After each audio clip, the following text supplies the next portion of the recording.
नमस्कार बच्चों। सिद्धार्थ शिक्षा सदन सोवित रोड द्वारा संचालित ऑनलाइन क्लास में आप सबका फिर से स्वागत है। मैं आपका संस्कृत का अध्यापक गोविंद चौहान हूँ। हम लोग हमारा अध्याय जिसका नाम है भारत जनता हम उसका अध्ययन कर रहे थे। हमने उसके 3 श्लोक पढ़े थे और उसके शब्दार्थ काफ़ी थे, तो वह भी हमने पढ़े थे। आज हम उसके बाकी बचे हुए श्लोक पढ़ेंगे। तो देखिए बच्चों, इस पाठ का चौथा श्लोक। मम गीतेर्मुग्धम समम जगत, मम नृत्येर्मुग्धम समम जगत, मम काव्येर्मुग्धम समम जगत, रस भरिता भारत जनता आम। अन्वय देखिए। मम गीते समम जगत मुग्धम अस्ति, मम नृत्ये समम जगत मुग्धम अस्ति, मम काव्ये समम जगत मुग्धम अस्ति, अहम रस भरिता भारत जनता अस्मि। देखिए इसका हिंदी अर्थ देखिए बच्चों। मेरे गीतों से सारा संसार मुग्ध है। मेरे गीतों से सारा संसार मुग्ध है, यानी हम भारतीय जनता जो है हमारे गीतों से मतलब हमारी जो प्रशंसा की जाती है उससे पूरा संसार जो है वो मुग्ध है। मेरे नृत्य से सारा संसार मुग्ध है। मेरे नृत्य के कारण भी सारा संसार मुग्ध है। हमारे यहाँ पर इतना अच्छा नृत्य होता है भारत की जनता के द्वारा कि पूरा संसार उससे मुग्ध है।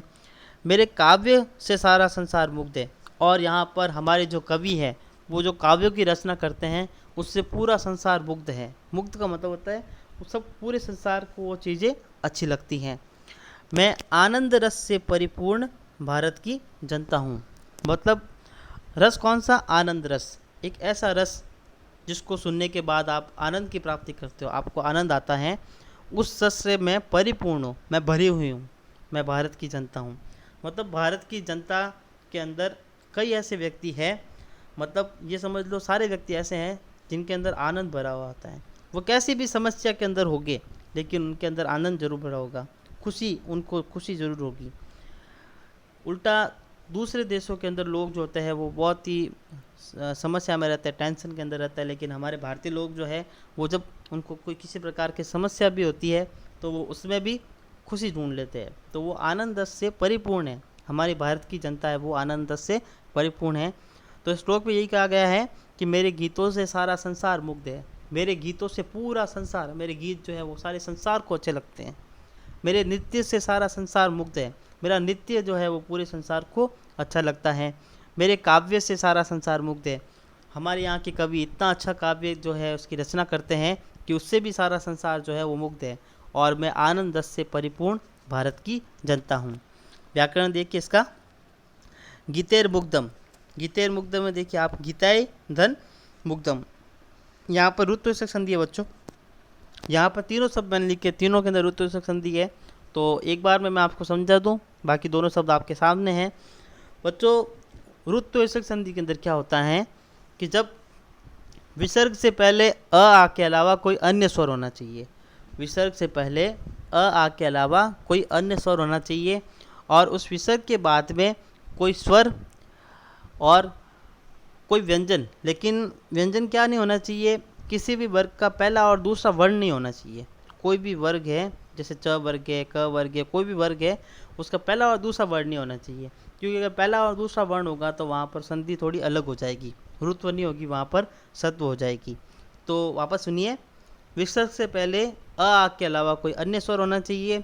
उसके बाद में कोई स्वर या व्यंजन, तीसरा चौथा पांचवा व्यंजन, या फिर य र ल व ह ये हो तो उस विसर्ग का र बन जाता है। तो आप बच्चों देखिए, अब यहाँ पर गीता ही शब्द के अंदर विसर्ग लगा रखा है, इस विसर्ग का र बन गया। अब जब इस विसर्ग का र बन गया तो आगे कोई स्वर नहीं आ रहा है, इसलिए र जो है वो आधा ही रहेगा, क्योंकि आधा र बनता है, इसलिए उस र को इस म के ऊपर लगा दिया। तो देखिए आप यहाँ पे लिखा हुआ शब्द ये गीताय, फिर बाद में ऊपर र लगा दिया, और मुग्धम, गीतैर मुग्धम, शब्द क्या बन गया? गीतैर मुग्धम।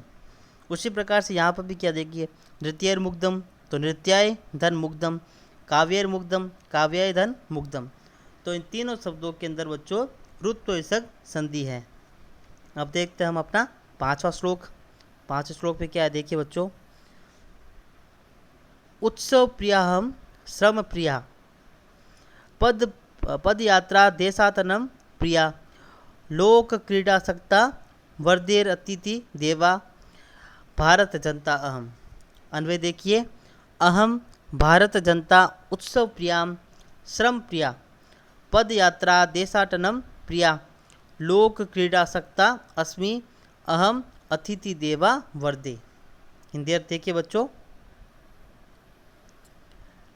मैं उत्सव को पसंद करने वाली, मैं उत्सव को पसंद करने वाली, परिश्रम को पसंद करने वाली, पद यात्रा द्वारा देश भ्रमण को पसंद करने वाली, लोक क्रीड़ा पारंपरिक खेलों में अनुराग या स्नेह रखने वाली, अतिथि को देवताओं से बढ़कर मानने वाले भारत की जनता हूँ। अब देखिए हमारे भारत की अन्य विशेषताएं यहाँ पर बताई गई है, जिसमें मैं उत्सव को पसंद करने वाली। सबसे पहले हमारे भारत देश में इतने सारे उत्सव मनाए जाते हैं कि समझ लीजिए आप साल के 365 दिन के अंदर आप 365 उत्सव हम मनाते हैं। हमारा हर दिन कोई नया उत्सव होता है, कभी तीज, कभी त्यौहार, किसी प्रकार का मेला, ठीक है, किसी का जन्मोत्सव, किसी भगवान का जन्मोत्सव, किसी बड़े महापुरुष का जन्मोत्सव। ऐसे कर कर हम पूरे साल जो है वो उत्सव में ही निकालते हैं। हमारे भारत के लोग जो है वो पूरे साल जो है वो उत्सव ही मनाते रहते हैं। अलग अलग राज्यों में अलग अलग दिनांक को, अलग अलग डेट को जो है उत्सव मनाए जाते हैं। तो उत्सव को पसंद करने वाले हमारी भारत की जनता हैं, उन्हें उत्सव मेले वगैरह बहुत पसंद है। परिश्रम को पसंद करने वाली, हमारे भारत के जो लोग हैं वो परिश्रमी बहुत ज़्यादा हैं, परिश्रम करने वाले हैं, परिश्रम को पसंद करने वाले हैं। पद यात्रा द्वारा देश भ्रमण को पसंद करने वाली, और हम जो है वह किसी यात्रा के अंदर यात्री चीज़, किसी बस हवाई जहाज़ के ऊपर घूमते हुए नहीं, बल्कि पद यात्रा से भ्रमण को पसंद करने वाली, घूमना, पद यात्रा से घूमना, पैरों से घूमना, उसको पसंद करने वाले हैं। लोक क्रीड़ा पारंपरिक खेलों में अनुराग, यानी पारंपरिक खेल, हमारे खेल आजकल बच्चे जो हैं, वैसे आप में से भी कई बच्चे जो हो गए वह अब मोबाइल पे गेम खेलना शुरू हो चुके हैं, लेकिन आज भी कई ऐसे बच्चे हैं, कई ऐसे बड़े भी हैं जो पारंपरिक खेल खेलते हैं। पारंपरिक यानी परंपरा से जो चलते आ रहे हैं उन गेम्स को, उन खेलों को खेलते हैं। तो उनमें अनुराग या स्नेह रखने वाली, और फिर अतिथि को देवताओं से बढ़कर मानने वाली। हमारे भारत में अतिथि देवो भव, अतिथि देवो भव यानी अतिथि देवता के समान होता है या देवता से भी बढ़कर होता है। तो ये भारत की भूमि जो है वो अतिथि को भी देवताओं से बढ़कर मानने वाली है। मैं भारत की जनता हूँ। व्याकरण देखिए, लोक क्रीड़ा सकता, तो देखिए लोक क्रीड़ा धन आसक्ता, यहाँ पर क्रीड़ा में आ है और आसक्ता में भी सबसे पहले आ आया हुआ है, तो ये दोनों मिलकर आ और आ क्या बन गए, आ ही बनेगा। तो यहाँ पर होगी दीर्घ स्वर संधि। देखिए बच्चों अब अगला अंतिम श्लोक, छठा श्लोक देखिए आप। मैत्री में सहजा प्रकृतिरस्ति न दुर्बलतायाः पर्यायः मित्रस्य चक्षुषा संसारम पश्यन्ति भारत जनताहम। देखिए इसका अन्वय, मैत्री में सहसा प्रकृतिरस्ति दुर्बलतायाः पर्यायः नो मित्रस्य चक्षुषा संसारम पश्यन्ति अहम भारत जनता अस्मि। देखिए इसका हिंदी अर्थ, मित्रता मेरा सहज स्वभाव है, मित्रता मेरा सहज स्वभाव है, हमारी यह दुर्बलता कमजोरी का पर्याय नहीं है। मैं मित्र की आंखों दृष्टि से संसार को देखने वाली भारत की जनता हूँ। अब देखिए मित्रता जो है वो हमारा सहज स्वभाव है, मतलब हम जो है किसी भी व्यक्ति को बहुत आसानी से और बहुत जल्दी जो है वो मित्र बना देते हैं, हमारी भारत की जनता। लेकिन बाहर के देशों में ऐसा नहीं होता। बाहर के देशों में लोग जो है अपने पड़ोसी को भी नहीं जानते, लेकिन बोलते हैं ना कि भारत की आत्मा जो होती है वो गाँव में निवास करती है, और हम गांव के अंदर जो लोग रहते हैं वो गाँव के लोग अपने पूरे गांव के अंदर जितने भी व्यक्ति होते हैं उनको सबको व्यक्तिगत रूप से जानते हैं, पर्सनली जानते हैं। लेकिन शहरों में इसका बिल्कुल उल्टा है। शहरों में आप अपने पड़ोसी को भी नहीं जानते, अपने परिवार के अलावा आप किसी को नहीं जानते। लेकिन गाँव में पूरे गाँव जो होता है, चाहे गाँव के अंदर सैकड़ों हज़ारों घर हो, तो प्रत्येक व्यक्ति को हर गाँव वाला जो है वो जानता होगा। तो मेरी मित्रता जो है वो मेरा सहज स्वभाव है। हमारे भारत की जनता बहुत जल्दी लोगों को मित्र बना देती है। फिर यह मेरी कमजोरी या दुर्बलता का पर्याय नहीं है, मतलब मैं इसको अपनी कमजोरी या दुर्बलता नहीं मानता, किसी को भी मित्र जल्दी से बना देना मैं जो है अपनी दुर्बलता या कमजोरी नहीं मानता। मैं मित्र की आंखों दृष्टि से संसार को देखने वाली भारत की जनता हूँ और मैं अपने मित्र के ऊपर इतना भरोसा करती हूँ कि मैं उसी की आंखों से संसार को देखती हूँ। उसी की आंखों से संसार को देखना मतलब वह जो कहता है मेरे लिए वही सत्य होता है। हम मित्र को इतनी तवज्जो देते हैं। व्याकरण देखिए, प्रकृति रस्ति, यहाँ पे देखिए प्रकृति ही धन अस्ति। तो बच्चों अभी थोड़ी देर पहले मैंने ऋतु संधि बताई थी आपको, उसमें आप देखिए सेम यही है।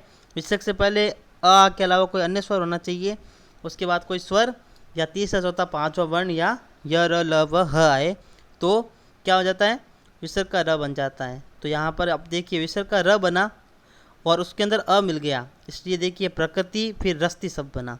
र के अंदर अ मिल गया तो रस्ती शब्द बन गया। तो यहाँ पर ऋतु विसर्ग संधि है। आगे देखिए 7वां श्लोक। अब बच्चों ये अंतिम श्लोक है।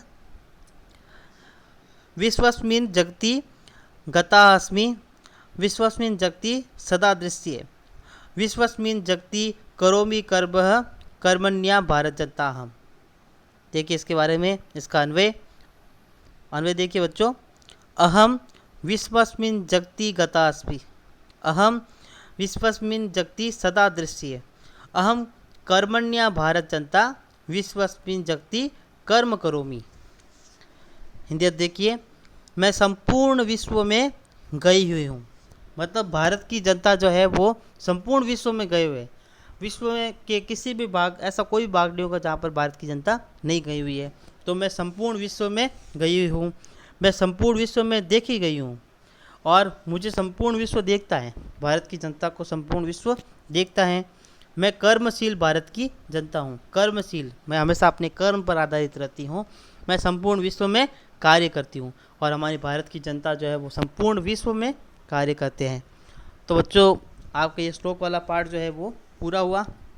आप लोग जो है ये बचे हुए 4 श्लोक, इसको पहले संस्कृत में लिखोगे, फिर इसका अन्वय लिखोगे और फिर बाद में इसके हिंदी अनुवाद और जो व्याकरण शब्द मैंने लिखवाए हैं वह भी लिखोगे और अपनी उत्तर पुस्तिका में करके शाम को 4 से 5 बजे के बीच में मुझे होमवर्क के रूप में भेजोगे।